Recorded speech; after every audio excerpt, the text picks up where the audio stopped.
X16Q를 공부하겠습니다. X16NQ를 보면 그 풀이 과정을 기초적인 부분을 매우 자세하게 설명해 놓았기 때문에 X16Q에서는 우리가 그 무료 프로그램인 Reduce 3.8을 이용해서 여러분들 뭐 미분적분 뭐 이런 것들을 그 컴퓨터를 이용해서 한번 계산해 보는 것을 그 알려주고 싶어요. 그래서 손으로 하는 것도 가능하지만 여러분들이 하는 그 계산은 꾸역꾸역 하면 손으로 다 할 수 있는 내용이긴 합니다만 선생님 같이 이퀄에서 다음 이퀄까지 수백만 줄의 계산을 할 경우에는 그걸 쓰다가 어, 명이 다해서 다 죽어버려. 그래서 컴퓨터를 이용해서 그 계산하는 사람들이 있다. 숫자만 계산하는 것뿐만이 아니라 여러분 뭐 파이나 뭐 루트 이런 것들 뭐그 우리 수업 시간에 얼핏 보여줬지만 그 뭐 수학 시간에 아무리 배워도 뭐 9천 몇백짜리까지 계산하는 걸 본 적이 없었죠. 이 컴퓨터를 이용해서 algebraic computation이라고 하는 게 이제 입자물리 이론하는 툭트와 벨트만이라고 하는 사람이 노벨상을 탔는데 그 사람들이 아주 복잡한 계산을 하는데 실수하지 않기 위해서 그런 프로그램을 만들었고 현재까지 엄청나게 진화해 오고 있어요.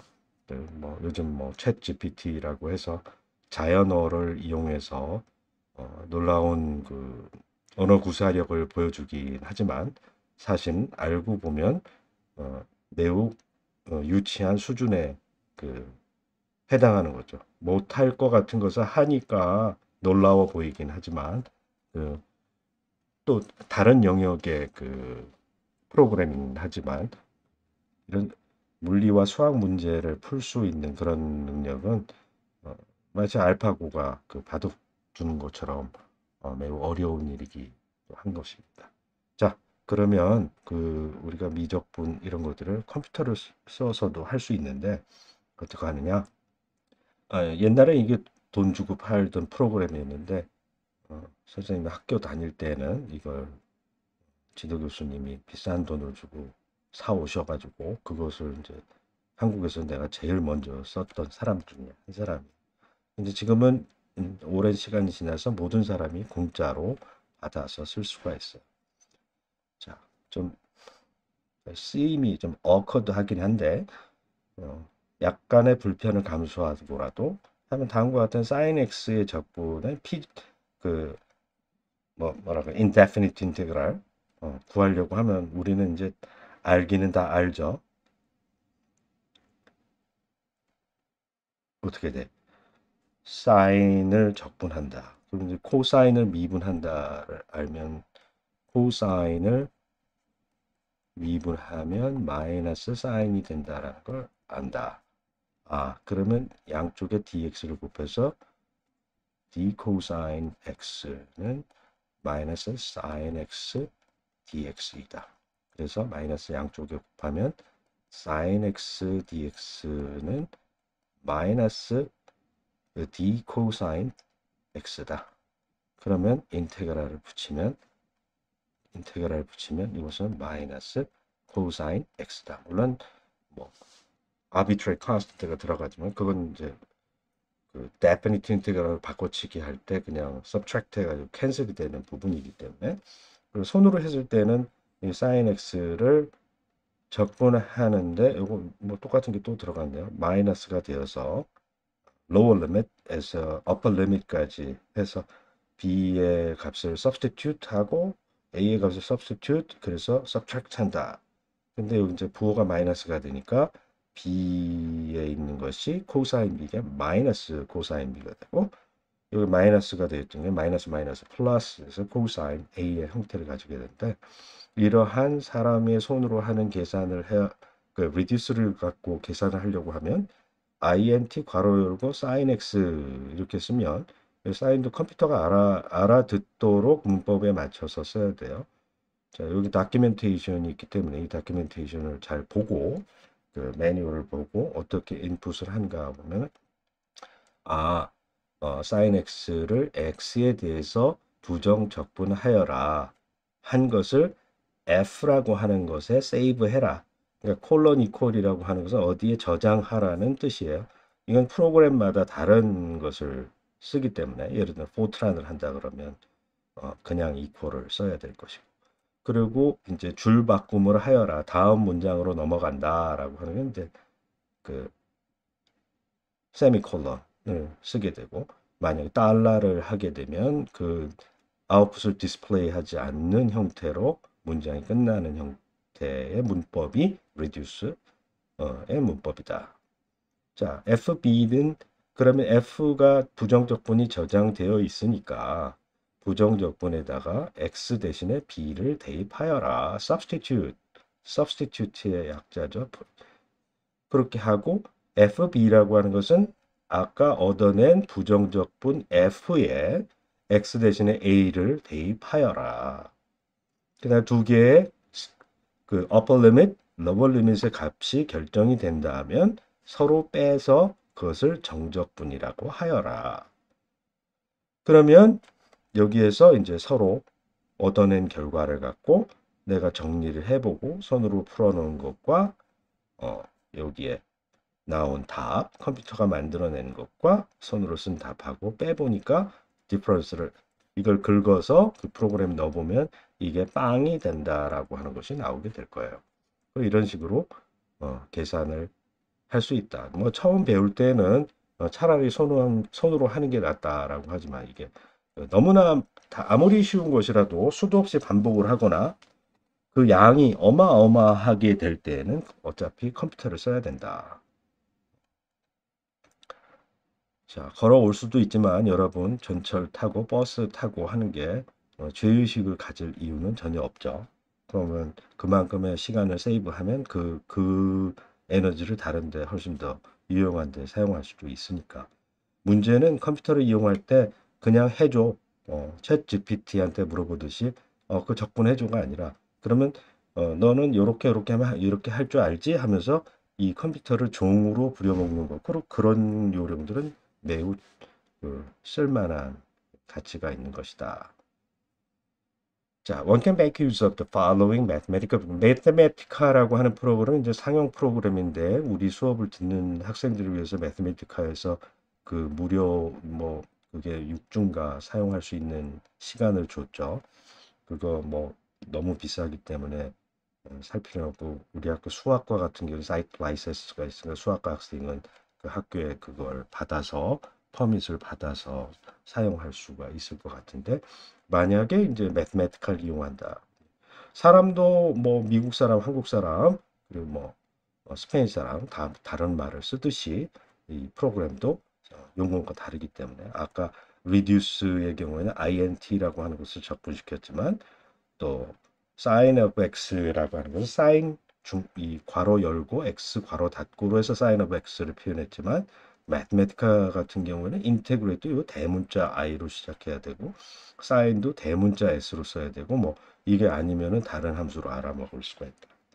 얘는 정적분도 할 수가 있는데 이 앞에서는 우리는 부정적분 시킨 다음에 a, b 상한과 하한의 값을 대입시켜서 손으로 뺐지만 그 컴퓨터한테 시켰지만 여기에서는 그냥 곧바로 정적분을 할 수가 있어요. 상대적으로 속도가 좀 늦긴 하지만 뭐 이런 식으로 하면 곧바로 답을 내주더라. 한번 해보세요. 이제 그 많은 경우에 그냥 단순하게 그 정리하는 것은 쉽지가 않아서 얘한테 적분한 다음에 우리가 알고 있는 답과 빼보고 그게 0인지 전개를 또 안 하기 때문에 simplify 단순하게 해봐. 그래서 이제 빵이 되는 걸 확인해 보면 아 계산을 제대로 했구나 라는 것을 확인할 수 있겠어요. X16NQ에서 아주 자세하게 설명되어 있던 중간 단계에 대한 설명은 생략하고 그 문제를 완전히 푸는 스텝을 여기에서 보여주기로 하겠습니다. 이번 문제 여기 이제 공이 있는데 이 공이 유니폼한 공이에요. 근데 이 물 위에 떠 있다. 이게 물인지 뭔지 모르겠는데 density row인 그 리퀴드 이 위에 스테이블하게 서 있다. 그럼 이제 부력의 문제가 되겠죠. 그렇지만 여기서 우리는 항상 뭐라고 할까 이렇게 구형으로 되어 있어가지고 공의 이 단면이 있고 물에 담긴 공간의 부피 그리고 뭐 거기에 무게 뭐 또 외부에 어, 공기가 있기 때문에 atmospheric pressure 기압이 이 부형의 물체를 누르는 힘 뭐 이런 것들을 한번 계산해 보려고 하는 거죠. 자, 이 부피가 V라고 하는데 이 V가 위에 있는 부피를 위에 화살표 V라고 하고 속에 담긴 거를 V 다운 뭐 이렇게 해서 두 가지를 표현했는데 이거를 부피를 알아보고 얘가 받는 이제 사실 부력 뭐 이런 것들을 계산해서 어떤 형태로 힘의 평형이 이루어지는가를 한번 계산해 보는 것이에요. 먼저 이제 물 속에 담긴 그 깊이를 이용해서 이 D만큼 submerged depth 반지름이 A이고 물 속에 잠긴 그 깊이가 D이고 그 다음에 물 위에 떠 있는 반지름을 뺀 나머지가 A-D 이런 식으로 됐다. 그러면 요 원이 하나 빨간 원이 생긴데 원주상에 있는 어떤 점에 여기 중심으로부터 선을 쫙 그어서 여기에 G축이 이렇게 있으니까 여기서 여기까지의 폴라 앵글 세타가 얼마인가 세타 제로라고 할까요? 세타 제로가 얼마인가를 묻고 있어요. 그러면 코사인 폴라 앵글 코사인이라고 하는 것을 그 폴라 앵글의 코사인은 그 코디네이트 여기에 z 코디네이트 여기에 좌표를 z라고 하면 z가 네거티브가 되는데 그것을 반지름으로 나눈 것 왜냐면 z는 r 코사인 테타 이렇게 되고 x는 r 사인 테타 코사인 파이 그리고 y는 r 사인 테타 사인 파이 이런 식으로 되겠죠. 폴라 코디네이트과 카테시안 코디네이트의 상관관계는 그러니까 이 관계를 이용해서 우리는 테타 제로의 여기 테타 제로의 값을 얻어낼 수가 있다. 자, 이걸 뭐 코사인 인버스를 구하게 되면 앵글을 정확하게 구할 수가 있겠죠. 자, 그러면 이 지점 z가 마이너스 괄호 열고 a 마이너스 d였을 경우에 그때 레디어스는 얼마인가? 여기에 레디어스 요 G인 지점에 요것의 레디어스 RZ라고 하는 것을 구하기로 합시다.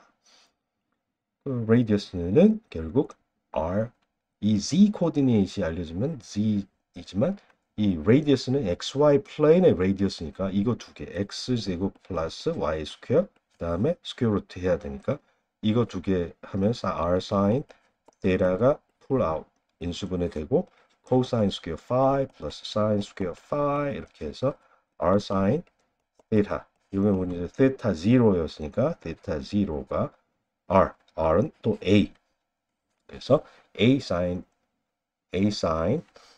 제로가 될 것이고 그럼 코사인을 알기 때문에 그 스퀘어 루트 1 마이너스 코사인 스퀘어가 될 것이고 그렇게 되겠죠. 그리고 사인은 0에서부터 그 파이까지 항상 포지티브 데피니트이기 때문에 뭐 플러스 마이너스가 안 붙고 그냥 플러스 데피니트한 포지티브 값을 물론 이제 모두 바운더리에서 이게 2a-d가 0가 되는 그 뭐 순간 d가 0가 되는 순간 그때 이제 특정한 값을 얻게 되겠죠. The area of a red circle 그러면 radius를 알게 되니까 pi r 스퀘어를 하면 pi r 스퀘어 a sin theta 그거의 스퀘어 그 스퀘어라고 pi 곱하기 radius 스퀘어 하면 그 circle의 area를 red circle의 area를 얻을 수 있다. 오케이. 그럼 그 위에 있는 부피는 여러 가지 방법이 있지만 이 구를 잘게 수평으로 자르면 얘네들은 실린더가 될 것이고 실린더에 레디어스가 있고 두께가 있으면 파이 r 스퀘어로 이 면적을 구하고 얇은 그 두께 인피니테이시멀 thickness를 곱해서 그 부피를 곱해가지고 인테그레이트 하면 된다. 어디에서 어디까지 물 위에 떠 있는 것이니까 아까 z라고 하는 값이 여기 얻어져 그 red circle의 z 컴포넌트가 요 값을 가진다고 해서 여기서 여기까지 적분하면 된다. 손으로 적분해도 되지만 이걸 또 마저 집어넣어서 전개하고 인수분해하고 하는 과정에서 사람이 실수할 수 있기 때문에 컴퓨터를 이용하면 아주 단순하게 빼서 빵인가를 보면 계산을 잘했는가 아닌가를 확인할 수가 있어요. 자, 그럼 동일한 방식으로 물 속에 들어가 있는 것을 할 수 있을 텐데, 그럼 물 속에 들어가 있는 것은 이거에서 빼는 거 방법도 있을 것이고, 그냥 무식하게 적분을 해도 얻을 수가 있다. 자, 이거 어떻게 계산하느냐? 손으로 할 수도 있고, 그리고 컴퓨터로 계산 꼭 한번 해봐라. 그래야지 그 컴퓨터를 잘 활용해서 편리하게 사용할 수 있으면 좋겠지 않겠습니까? 자, 그 다음 mass mg is distributed over v. 자, 전체 부피는 3분의 4 파이 r 세제곱인데, 자, 이 질량이 여기 이제 다 유니폼하게 나눠져 있고, 이 공 전체가 받는 무게는 m에다가 그 전체 질량에다가 g 이렇게 되게 되어 있으니까 이 떠 있는 부분이 받는 중력을 구하라라고 하면 전체 중력 여기 이제 마이너스 E3가 위 방향이고 마이너스 E3가 아래 방향이기 때문에 전체 부피에서 이 떠 있는 부분의 부피를 곱하게 돼 그 레이셔만 곱하게 되면 전체 질량에 그러면 최종적으로 위에 부분이 받는 중력이 어떻게 되는가를 알 수가 있고 마찬가지 방법으로 아래에 있는 부분의 중력도 알아낼 수가 있겠죠. mg에서 이것을 빼주면 되는 것이니까. 자, 그럼 그 다음으로 넘어가서 force applied to the lower hemispheres. 자, 이 밑에 C가 0보다 작은 부분에 물속에 담긴 부분에서 atmospheric pressure가 어떻게 되느냐? above the liquid level. 지금 이 문제는 앞에서 다 풀긴 했는데 여기서 이제 반 헤미스피어를 이 O가 있는데 기준에서 헤미스피어가 upper hemisphere 북반구 그리고 남반구 뭐 이런 식으로 생각할 수가 있겠죠. lower hemisphere 그런데 여기 이제 red circle이 여기 있어서 red circle 밑에 물에 담겨져 있다라고 하는 상황이에요. 자, 이때 압력은 이렇게 사방에서 안쪽을 중심을 향해서 작용을 하게 되어 있어요. 왜냐하면 요거 패치를 조그맣게 잘라내게 되면 이 조그만 면적에다가 노멀 벡터 방향으로 힘을 받게 안쪽으로 기압을 받게 되기 때문에 유닛 레디얼 벡터에다가 마이너스를 붙인 방향이 노멀 벡터의 반대 방향으로 압력에 의한 그 공기압이 주는 표면에 주는 힘이 되겠어요. 그래서 그것을 그 앞 시간에서는 그 X16NQ에서는 그걸 실제로 적분해 보았는데 이 문제에서는 그걸 꼭 적분할 필요가 없이 effective하게는 결국에 이거를 단면으로 싹 봐서 이 위에 전체 단면으로 봐서 이렇게 해서 위에서 아래로 누르는 T0가 이 구면을 적분해 봤자 열심히 적분해 가지고 뺑뺑이를 돌린 답과 아주 단순하게 평면을 이 단면을 만들어 가지고 반지름 A인 파이 A 제곱의 면적에 공기압이 수직으로 누르는 힘 그러면 P0 곱하기 파이 A 제곱이 나오게 된다는 알 수가 있고 그리고 요 이제 밑에 부분은 이건 위 전체를 적분했을 경우 밑에 부분은 이 부분이 될 텐데 그러면 고기를 잘 들여다보면 이제 가운데 구멍이 나 있고 이 부분의 면적 해가지고 P0를 곱하되 여기에는 면이 이 아래를 향하고 있기 때문에 공기압이 이렇게 위로 누르는 힘 그래서 이 두 개가 이제 캔슬 되게 되어 있다. 만약 물에 담기지 않았다면 P0에다가 파이 A 제곱 곱하기 P0가 밑으로 향하게 되고 이 밑에 있는 힘을 다 모으면 파이 A 스퀘어 P0 그리고 위의 방향 그래서 두 개의 힘이 상쇄가 되는 바람에 사실은 얘네들이 이제 평형을 이루게 된다. 만약에 밑에 부분이 진공이 되면 어떤 컨테이너에 넣어서 이 여기를 딱 마개를 막아서 베큐움을 만들어서 요 바깥이 베큐움이 돼 버리면 여기서 누르는 힘이 없어져 버리기 때문에 그러면 위에서 누르는 파이 A 제곱 곱하기 P 제로라는 힘이 이 원래 얘의 mg라고 하는 중력보다도 더 강하게 아래로 작용해서 그걸 견뎌줘야 하는 힘이 필요할 상황이 된다라고 하는 것을 얘기하고 있어요. 여기서 이제 그 적분을 컴퓨터를 이용해서 해보는 것을 이렇게 자세하게 써놨는데 사실은 이 문제는 이것을 이용해서 사실은 그 물속에 잠겨져 있을 경우에 수압이 만들어내는 압력이 요 바깥에서 P0 있는데 여기에 로라는 그 density가 있으면 여기에 이제 깊이가 로의 G Z 뭐 이렇게 이렇게 해서 Z라고 이거 depth라고 하니 로지 Z D 뭐라고 할까요? 로지 H라고 합시다. 로지 H. H는 아래로 내려갈수록 파지티브가 돼요. 자, 수압이 물속에 깊이 들어가면 들어갈수록 예를 들어 10m 정도 들어가면 일기압이 더 늘어난다라고 하죠. 그래서 안에 들어가면 더 많은 압력이 작용하게 되는데 이 리퀴드라고 하는 이 친구들이 그 부력이라고 하는 것을 만들어 줘요. 그래서 공을 이렇게 잘라 가지고 물속에 들어간 거로 해놨는데 사실은 이 전체의 무게와 그리고 물속에 담긴 부분을 얘를 쏙 빼놓고 리퀴드를 채워 놓으면 그러면 원래 리퀴드는 이퀄리브리엄으로 있었으니까 요 물의 질량과 그러니까 물이 그 질량에 의해서 만든 중력과 이 전체 유니폼한 스페어가 만든 중력하고 동일했을 때만 이 물이 움직이지 않은 게 이퀴블런트 하기 때문에 그 결국 이제 아르키메데스가 유레카에서 알아낸 것이 바로 이러한 방식이다라는 것을 확인해 보기 위해서 매우 복잡한 적분을 할 수도 있지만 머리를 잘 쓰면 적분을 안 하고도 답을 낼 수 있다라는 그런 응용 문제를 풀도록 퀴즈에서 풀게 될 겁니다. 그래서 그런 입장에서 이것을 공부하게 된다면 적분 연습도 많이 할 것이지만 컴퓨터를 이용해서 단순하게 검산해 보는 그런 것도 해볼 수 있고 그 컴퓨터로 계산한 것이 거기 나오지는 않을 겁니다. 그런 것들을 이용해서 우리가 플루이드 스태틱스의 문제, 아르키메데스의 원리 이런 것들을 아주 명확한 실제 상황에서 적용해서 활용할 줄 아는 사람이 됐으면 좋겠습니다. 이것으로 마치겠습니다. 수고하셨습니다.